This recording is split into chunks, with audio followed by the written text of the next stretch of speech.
Good morning. I'm joining you instead of from Utah. I'm joining you from my favorite place, Medford, Oregon. This is where I actually got my start with my love of family history. I'm here helping my daughter move, and so I'm taking a second because I'm so excited. Full-text search, if you've heard about it, is now a full function on FamilySearch. You no longer have to go to the experiment. And I'm so excited to share with you how to use it. In the past, it's just been this experiment where they've been testing out AI to try and read these old documents.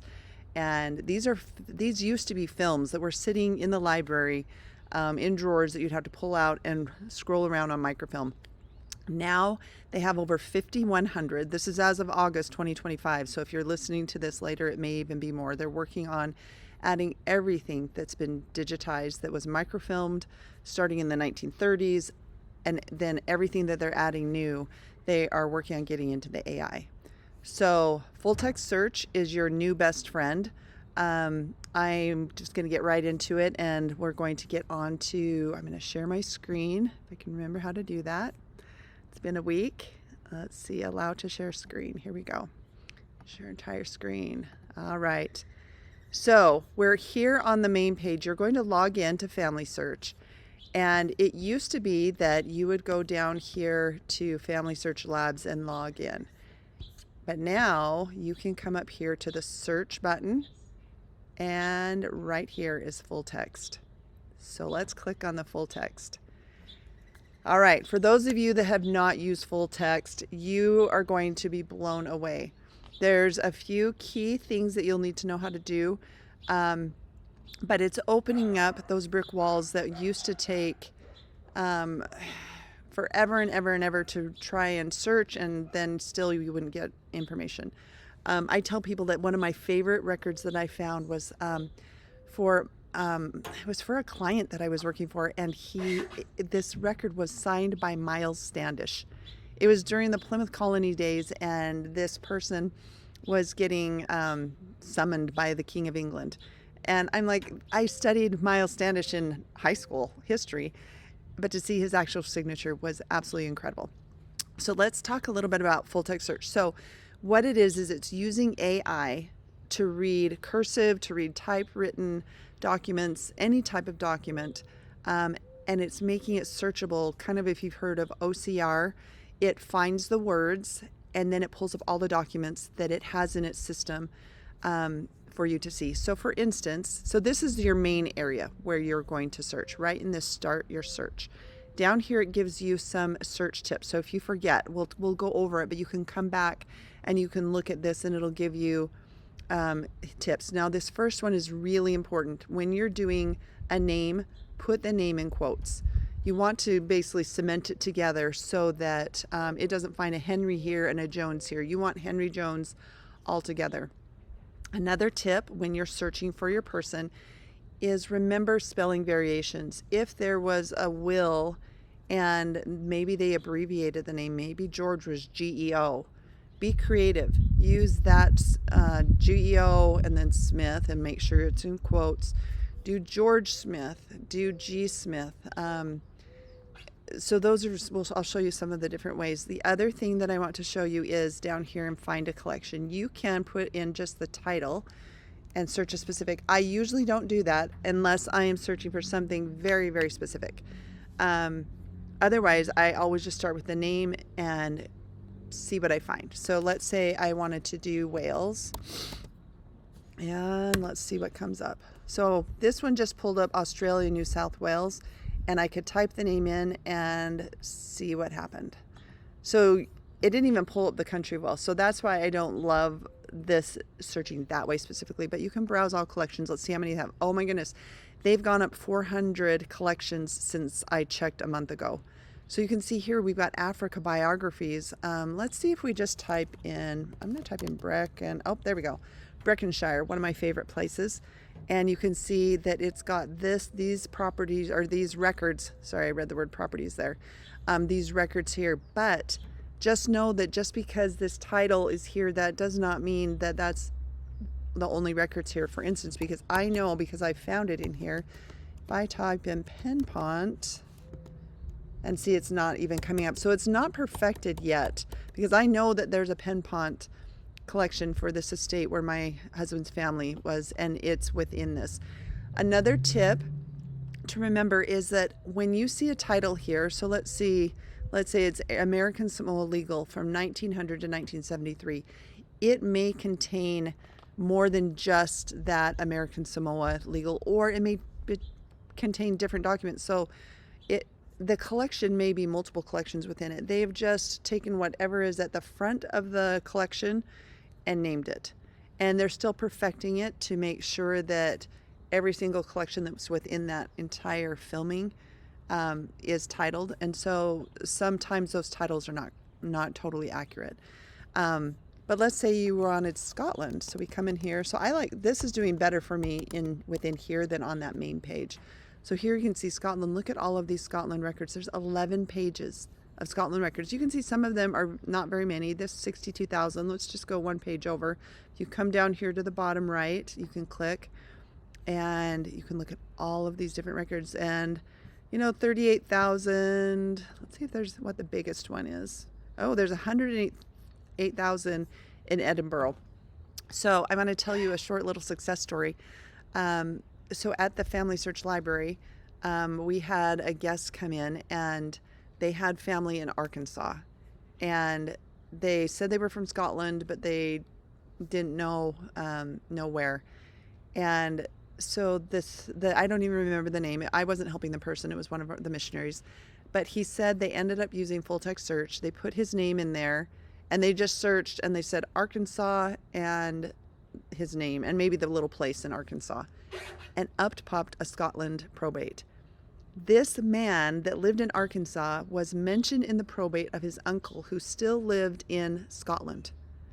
And this uncle died without any heirs, so he's giving property to his nieces and nephews, and he mentions that this nephew lives in this little town in Arkansas, and all of a sudden this guest was able to take their family across the pond into Scotland. Absolutely incredible.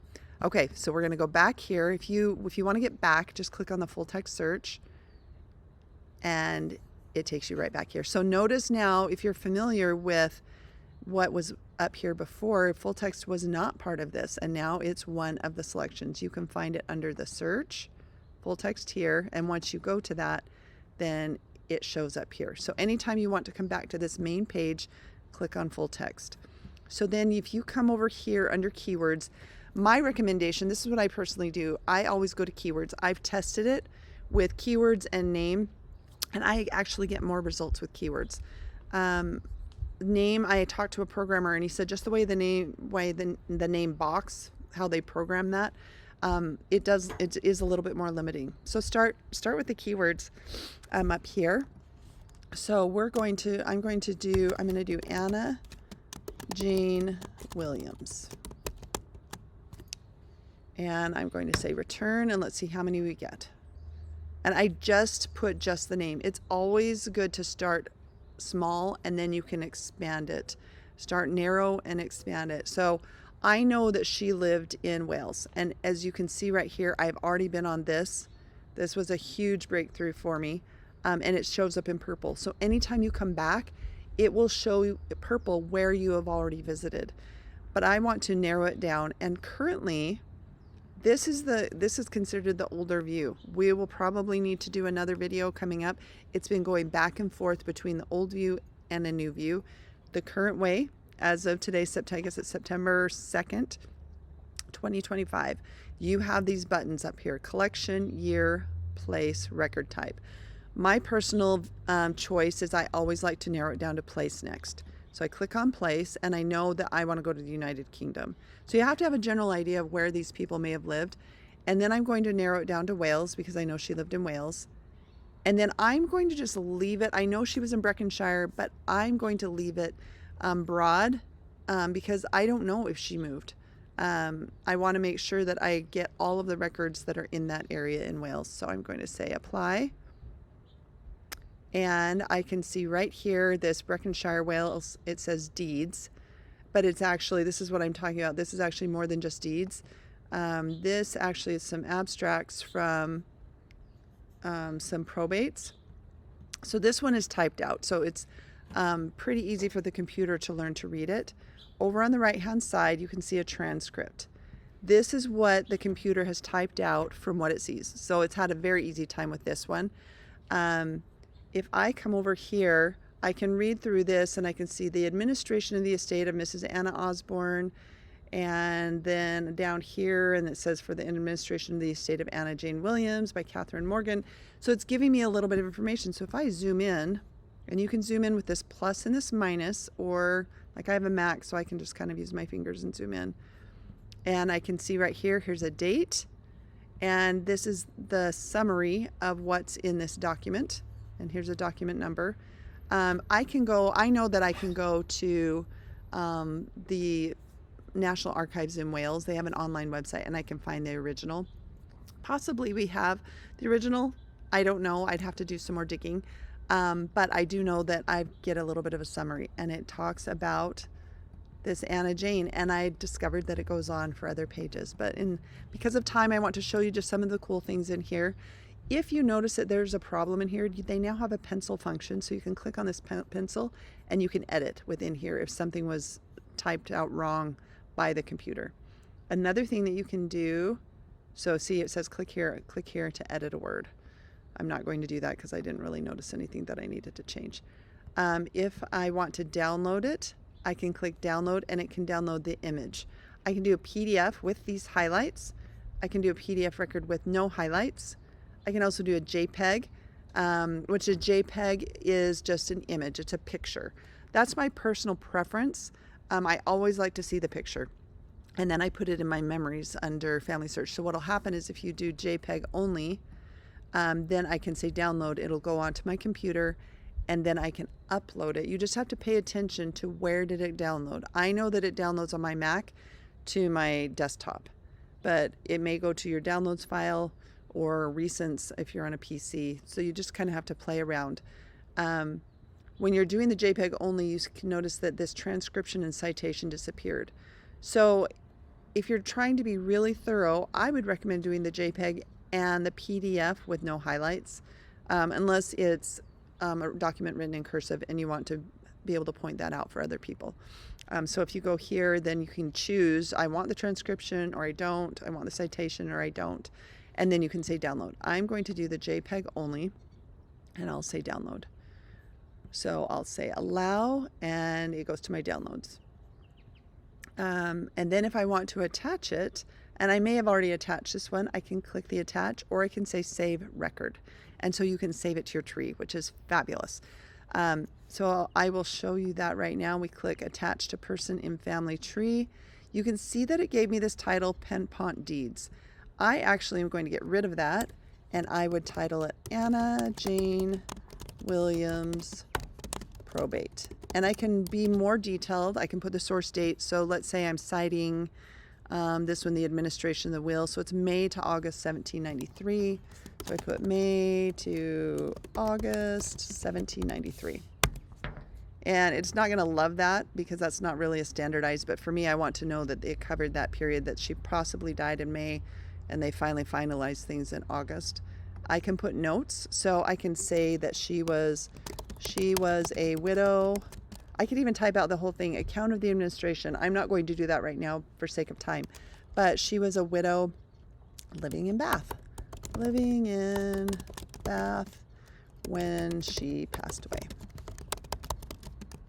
And I always like to add it to my source box because unless they're the only person noted, but I still, for the most part, I do add it to my source box because there are usually other people that are mentioned in there, and sometimes I don't notice it the first time, and I want to be able to go back to attach it to them. And then I will say next, and then it gives me the option to add it to the person in family tree. This is all of the people that I've recently been on. I've been in my Swedish people, so I would need to go and find her. So I can find in family tree, and it will take me to this page, and I would type in Anna Jane Williams, and she was in Breconshire, Wales, and it wasn't New United Kingdom when she died. And even if you don't know that, it's okay. And I'm pretty sure she died in 1793 because of the probate. And I say search, and let's see, that's not her, and this one is her. So when I see that, I can come right here and click on this little ID number. Everybody has a 7-digit ID number. If you click on it, on my computer right here, it says ID copied. So the ID has been copied, so now I can attach it to her. I personally think I have already attached this one, but we will test it out. So I'm going to paste that. So if you have a PC, it's Control V. If it's a Mac, it's Command V. And I pasted it in there, and then this little magnifying glass means search for the person. So I'm going to search for the person, and it does say it's attached to Anna Jane. So if it wasn't, I click on this little circle right here. I would click on that, and then it would allow me to go forward. So let's do a quick, I'm going to leave this for a second. Let's go back to the full text search results. Let's see, here's another one. This one, it doesn't look like I've been on, and we will do that really quickly. I'll walk you through this. If you can get this down, you are going to be able to attach so many records that will open up more information for your family. So I'm going to say save record, attach to person and family tree. I'm going to change this. I'm going to say Anna Jane Williams. Sorry, I'm trying to type fast. Williams, probate. And I need to see the date on this. This is 31 August. I'm just going to do the first date. 31 August, let's see, and I'll note down below, 31 August, 1793. And then notes, this lasted from, and I could type the entire thing out if I wanted. I'm not going to. Or you can just say whatever you observe from what is in here. From 31 August, and we always do the day before the month. This is the genealogical standard. It's also the European standard, 1793 through October 8th. So October 8th is probably the day that they all got it finalized. I'm going to say add to source box because there are a lot of people in here that received money, inheritance, something from Anna Jane, and I am figuring it out right now, their relationships, and so I want to be able to attach that as I work. So I'm going to say next, and then now I still have that saved. It's still on my clipboard. I haven't copied anything else, so I can just do the Command V or the Control V and click on the little magnifying glass, and there she is. And that one says it's attached to, even though it wasn't purple. Striking out on that. All right, so we've got to find one that will work for us. That's what happens when you do things live. Maybe if I go further down, I know this one is her because it says a bath, and I know I have not looked at this one. So we'll do this one really quick. So this is just a little, it's talking about the estate inventory for Anna Jane Williams of Bath, 1791, although we saw 1793. So anyway, this because this is a secondary source, it's something that was typed from some other book, and even this title looks a little off. I'm like, I don't know if that's really what it came from, but I do want to save this. So I'm going to click save record, attach to person and tree, and I'm just going to just say reference, and I'm just making this up on the fly right now because I'm on video, but reference for, so I might have a better title if I was not under the gun to get this done. Anna Jane Williams, so don't take my titles as like this is what you should do. Reference for Anna Jane Williams of Bath, 1791. And maybe this is something, I don't really know what this is referencing. This would take more searching, so I'm just going to say 1781. And on this one, I will still add to my source box, and I'll say next. I'll put in her ID and search. Now you notice, you might be wondering, why is it not pulling her up in that list? Because I haven't been on her person page. You need to be on the person page for it to show up in that drop-down list. So even though we've attached records to her, we have not been on her person page. Now this one, the bullet, this little bullet circle, it now is available. I've not ever seen this record, and I can attach it. I click it and I say next, and I selected Anna Jane Williams. And if there was anybody else that's connected to her, her spouse who died a lot younger than her, a lot of years earlier, her parents, any of her siblings, I could check those boxes, and then I would say next, and it would attach that same record to her, or to them, which is just fabulous. So you can get one record attached to multiple people all at the same time.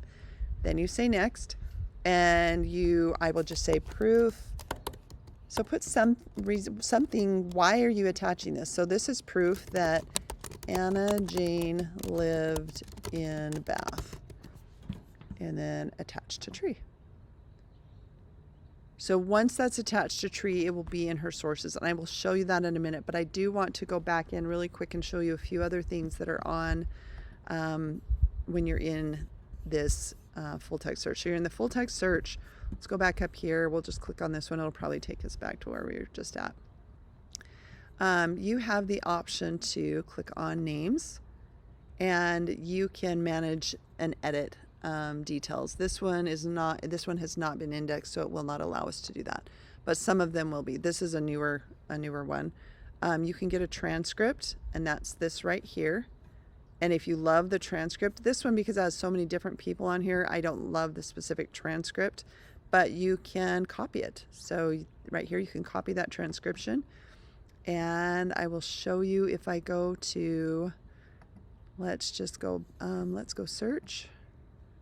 And let's go family tree. If we go to recents, this is also another like hidden button that people don't recognize. They're like, oh, I didn't know I could do that. You can go back to your recent people that you were on, and it still won't show up because search, find, I've got to go in here because we weren't on her person page. So I'm going to go back to Anna Jane Williams, 1793.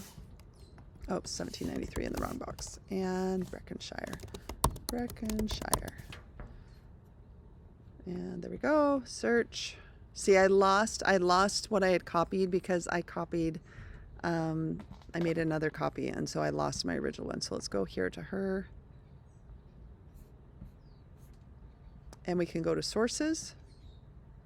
And we can see right here, reference for Anna Jane Williams of Bath, 1791. So it did not save. Sometimes there's little glitches and it did not save the year. So I can click add. I always want a year here because then it puts them in order. Same with these ones down here that have been added. I need to go in and edit those. 1791. And then I can say save. I could add other notes. Save. And did it save it? Didn't save it. 1791. Just know these are computers and sometimes the software does not work. There we go. 1791. See how now it is in order, and it's really helpful to see where you're missing gaps. All right, let's go back here. So you can also click, so you got the transcript, you can click on information, and over here on the side it will say what are the contents of this image group. It's records for Penpont, Wales, which was the estate where I talked about a little bit about last time. You can see where did this come from. It came from this volume. It's in the National Library of Wales, so they have the original. There's an image group number, so this number is really important. If you ever have a problem, there's missing a page, if you have that image group number, you can reach out to FamilySearch and they can go check that film out. It takes a while. It's not just an instant process, but there's the ability for them to redigitize if there was a problem with the film.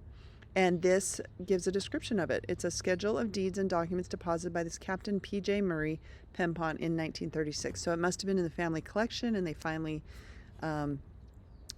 donated it to the National Library of Wales.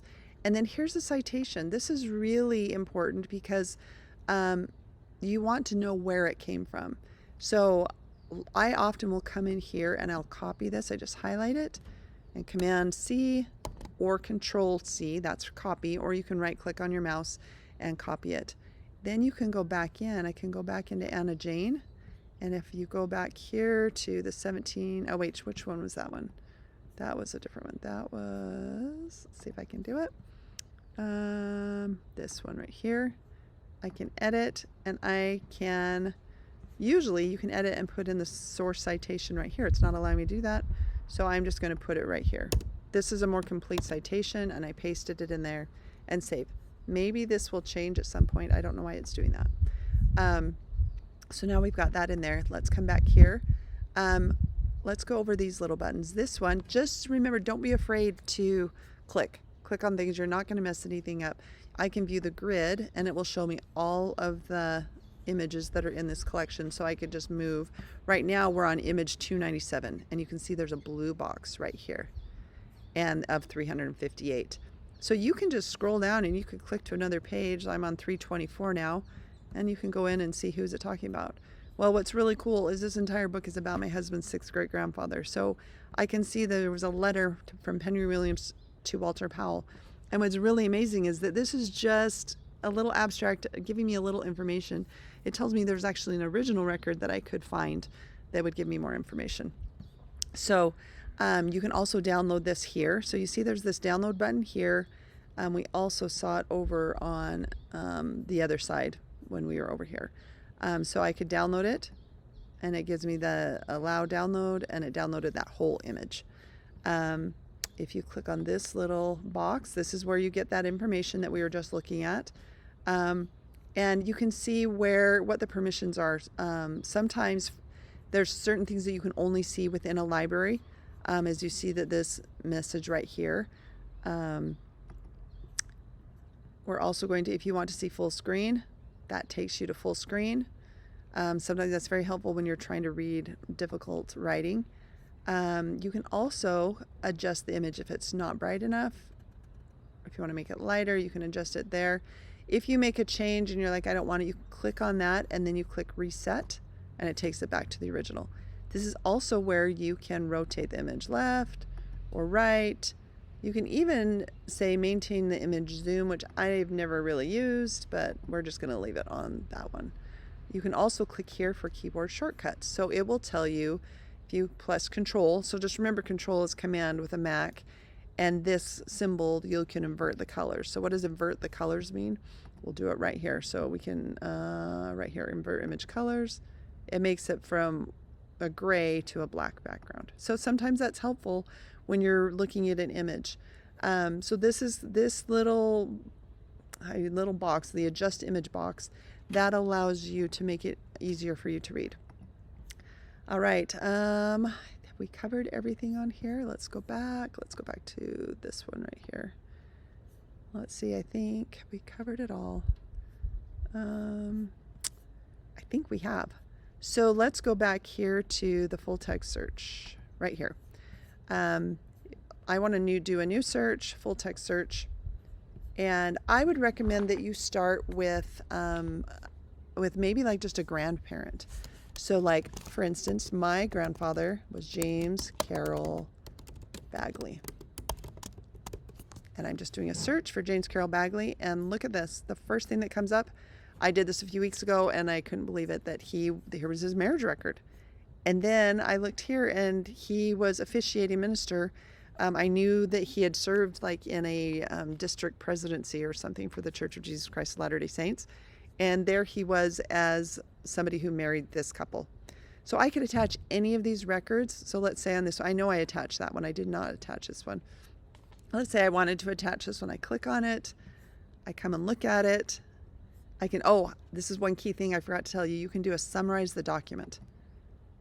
So this is an AI generated compilation summary of what it is. And it says on September 14th, James Claude Lewis from Benton County, Washington, and Louise Thayer from Dallas County, Texas were married in Sunnyside, which is where my grandfather lived. And the ceremony was conducted by Minister James Carroll Bagley. And these were the witnesses. Really cool to know that my grandpa was marrying people in 1944, and he had not been living in Sunnyside very long. So this summarized document, you can also copy this. You could just copy this like this, and you could paste it. I'll show you, we'll go to his marriage record here. We'll see if we can summarize that. I've already attached this one to him. So I'm going to say summarize the document. And it talks about how my grandpa married my grandma. So I can copy this, and I'm just going to copy all of it just for the sake of time. Copy it. Now I'm going to go into Family Tree, and I'm going to go to Family Search Tree and find. And let me just put in James Carroll Bagley. James Carroll Bagley. And I'm going to put Sunnyside. Probably with that name, it would probably come up, but who knows? There might be Sunnyside, Washington. Oops, here we go. And search. So there he is. And what I can do is I could, if that information was really important to me and I wanted to put it into his memories, I can click on memories and add memory, and I can do write, and then I can just do paste, which is, remember, Command V or for Mac, or Control V for PC. And I can just say marriage of Carol and Pearl, and summary, or something like that. I'd probably do something better, but then I can say it was in Utah County, Utah,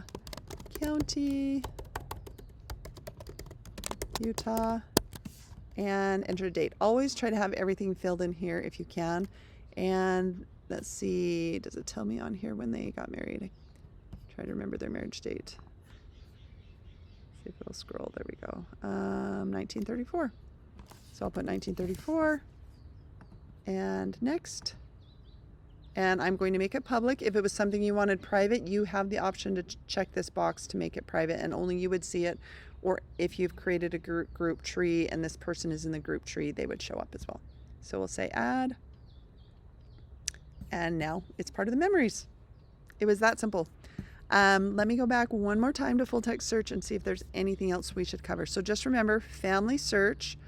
So my invitation to you this week is to go to the main page of Family Search, check out under the search full text, and I do need to go over a couple more things. So we started with just keywords. Just be creative. Think of every way, every spelling, change it up. You can use an asterisk, and it gives you reminders of what you can use an asterisk. It likes to have at least 3 letters. And then, so let's say you don't know if their name was Carson with an S-E-N, S-S-O-N, or Karsten. You can do C-A-R with the asterisk, just like right here, and it will find it that way. Let's say you wanted to do, let's just do another one. Let's do their example of Henry. Actually, I'll do my Anna Jane Williams. Anna Jane Williams plus Henry. Let's see, that's our father, I believe. And we'll say search. We'll see. So we got a whole bunch. Here's a history of Berkshire, Wales. With that, I've got a lot. Now I can narrow it down by place. Oh, I do want to review this a little bit.